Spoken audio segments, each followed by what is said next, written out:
Friends, be seated, please.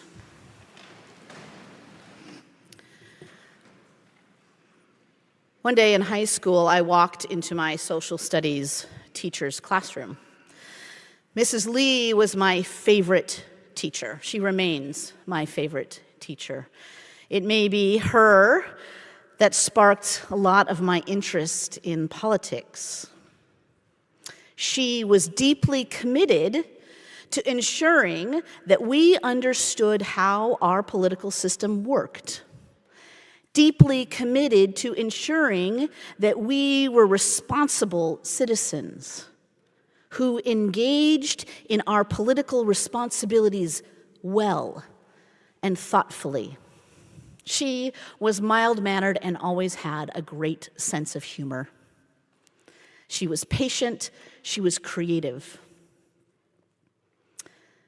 She was never angry. I walked into the classroom, and Mrs. Lee was standing at the front of the classroom holding the Oregonian in her hand, facing all of us. And on the cover of the Oregonian was a picture of the retaining wall of the Willamette River, which at this time of year, the Willamette was low. The wall was widely exposed, and somebody had taken a can of spray paint and on it painted, "Shoot quail first." This was immediately after the election. And people didn't like damn quail. Shoot quail first. She was furious. If she could have been frothing at the mouth, she would have been.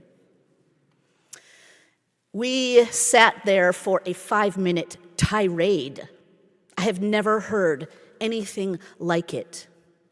She said, "This is not how we engage in our democracy. This is entirely inappropriate. You can choose to like him or not like him, but we do not engage in our democracy with political violence." She said, "I am teaching you to use your political efficacy." I remember that phrase, your political efficacy, responsibly. You do it by voting. You do it by participating in policy change. You do it by nonviolent resistance. You do not engage in political violence. I read this passage earlier this week and I thought, oh Lord, what in the world am I supposed to say about this terrible, awful, and somewhat disgusting story? It is brutal on so many levels.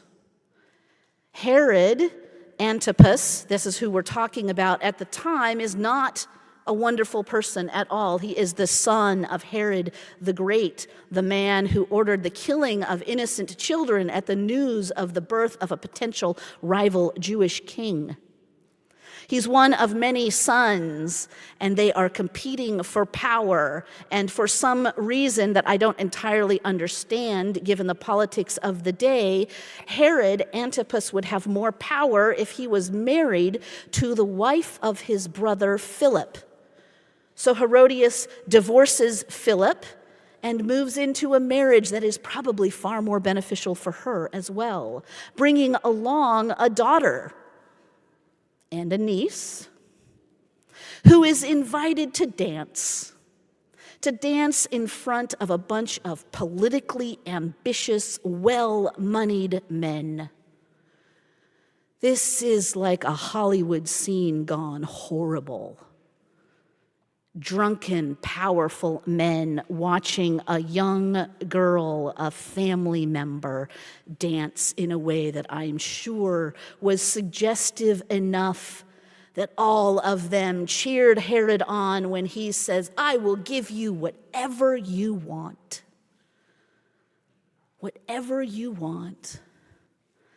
And she, being innocent or shrewd, having been raised in a politician's family, goes to her mother and says, "What do you want?" And Herodias She wants this man who has spoken against her and her power moves silenced. And so she asks for John the Baptist's head on a platter. And that is what they get. The death of a man who even Herod liked to listen to you.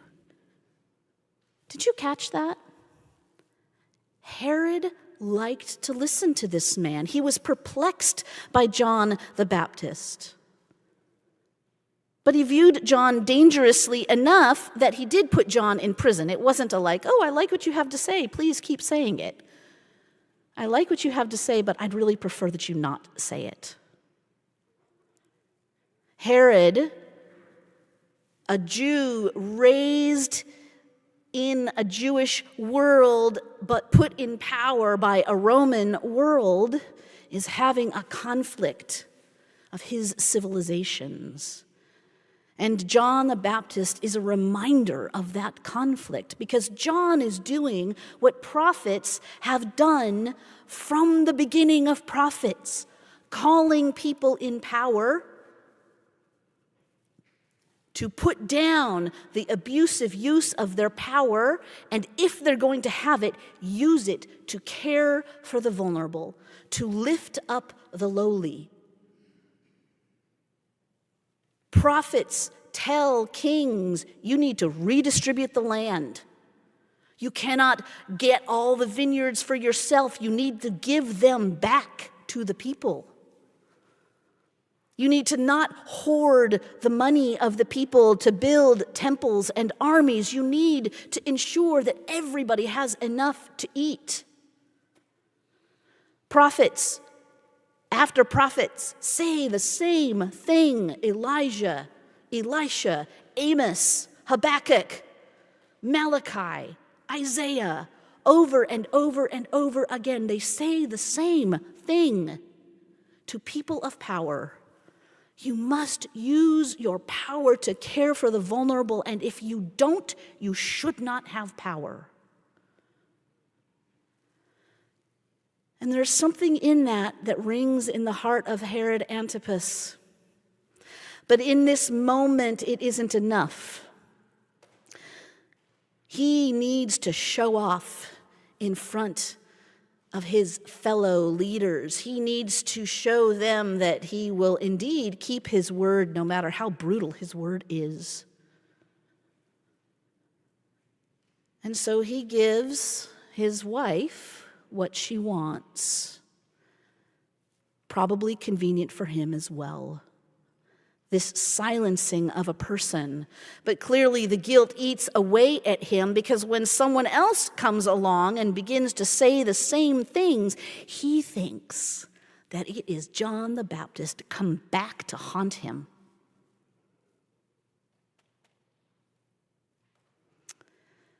This story isn't a particularly nice little moral lesson for us. I'm not going to make some association between Herod and some political figures, between John the Baptist and other political figures, because the whole story is a horror. It says something about how power that doesn't want to give itself up works. It says something about how even when power thinks, oh, maybe this person is saying something that I find intriguing, when push comes to shove and reputation is on the line, power uses violence, political violence, to bring an end. I didn't really know what I was going to preach until I opened the newspaper yesterday, the virtual newspaper in this case, and realized that once again, political violence has been used as a tool to silence conversation. No matter where you fall in this conversation, violence begets violence. And what we see around us is a world so invested in preserving itself and the ways that we do things, that ensure that the wealthy stay wealthy and the powerful stay powerful,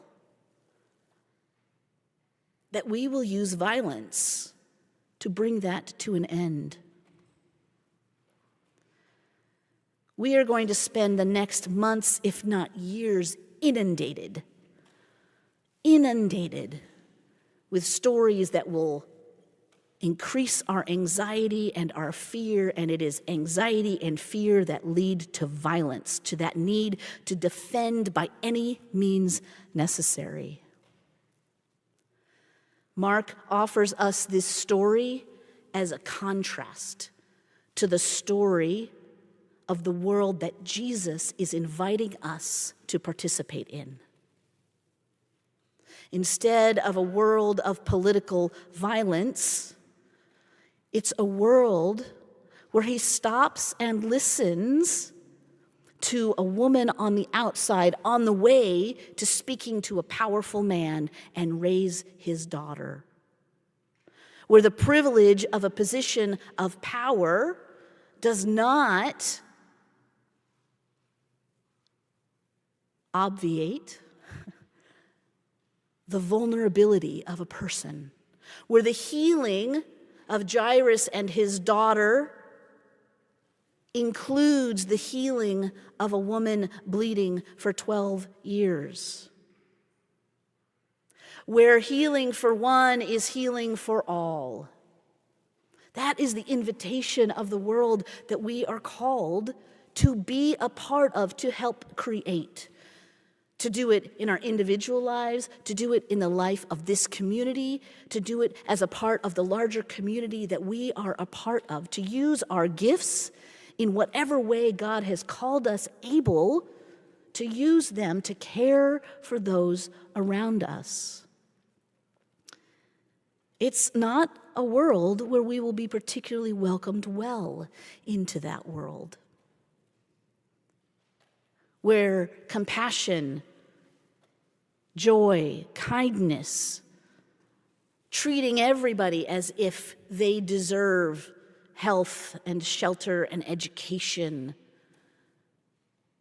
That is a world that challenges the way power works around us, but it is the world that we are invited to be a part of. I'm not quite sure how we will all deal with this upcoming political season, and what I suspect is only an increase of verbal and physical violence. What I hope is that we take the time to fill our eyes and our hearts and our minds with the stories of the people of God, the people who have lived through the violence that we see around us and chosen something different.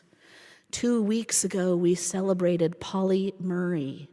Polly Murray is one of the first African-American woman to be ordained to the priesthood in the Episcopal Church. When she was a law student at Howard, she wrote a paper in a class making an argument for how to bring down separate but equal, and she was laughed at by her colleagues and professors because her argument was ridiculous. It was far too hopeful. It was far too broad and all-encompassing, and one of those professors was Thurgood Marshall. A decade later, when Thurgood Marshall was heading up the NAACP and invited to bring a case against separate but equal, and they were debating, how do we do this? What argument do we make? He remembered the paper of this student. Her argument is now the law of the land. Polly Murray, who was not accepted into Harvard because she was a woman, was accepted into Howard, where she was one of the few women, and her paper became the law of the land. When she was at Howard, Polly Murray and her friends sat at lunch counters in protest. Nothing came of it. The protest dwindled away. Decade later, it is lunch counter protests that provide one of the key strategic methods of the civil rights movement. She writes in her book, "We had the right idea, we didn't have the right time, and I'm so glad these young folks have picked it up again." Next week, you will see on the cover of our bulletin an image of Mother Maria Skoptsova. Maria Skoptsova, originally Elizabeth Skoptsova, was an aristocrat from Russia, exiled at the revolution and sent with many Russians to Paris, where they had no jobs and suddenly no money and no privilege. Maria Skoptsova was kind of notorious, divorced multiple times, children out of wedlock, drinking, smoking.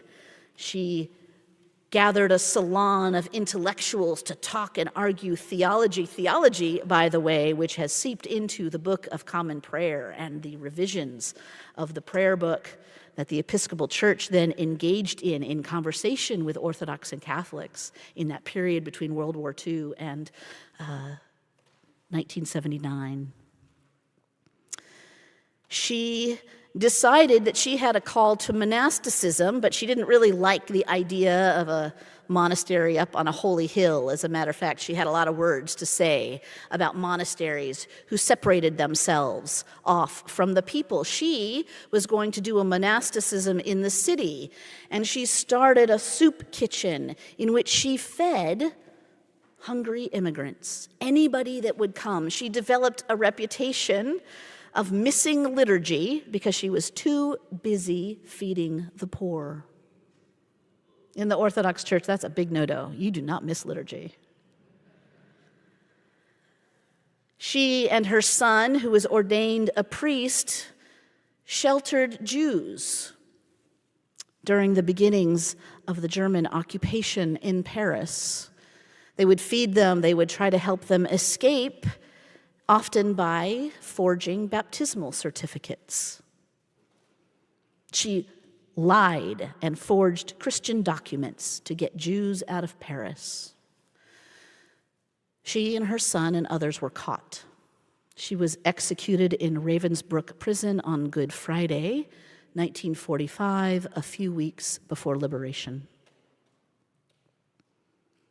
These are the people who choose in their lives to engage in thoughtful, critical, active resistance through acts of love, of compassion, of organizing, of nonviolent resistance.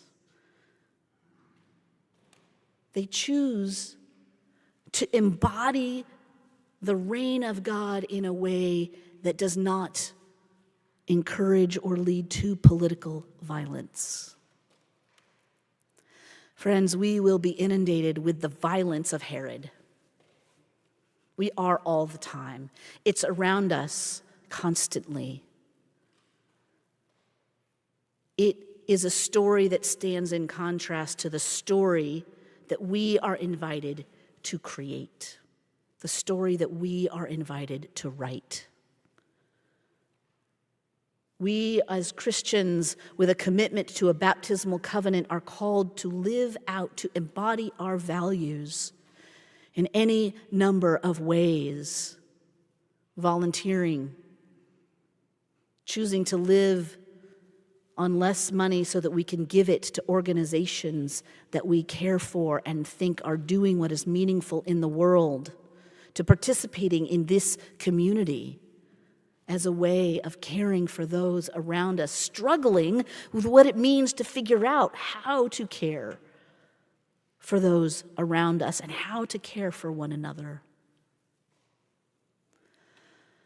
Whether you decide to read articles in depth or you decide to just stick with the headlines, we can't shut our eyes to the violence of the world around us. But what we can do is fill ourselves with the stories of the people of God, the prophets among us, who call us to live a different way, and to do it whether we succeed or fail, whether we die looking back at the things we did in law school and realizing that they changed the face of our nation, or if we die in a camp because we refused to allow God's people to be herded up and sent away to die. We are invited into a different story than we read today. And it is my prayer and my hope that together we find the strength to support one another in however it is that God is calling us to write a different story. Amen.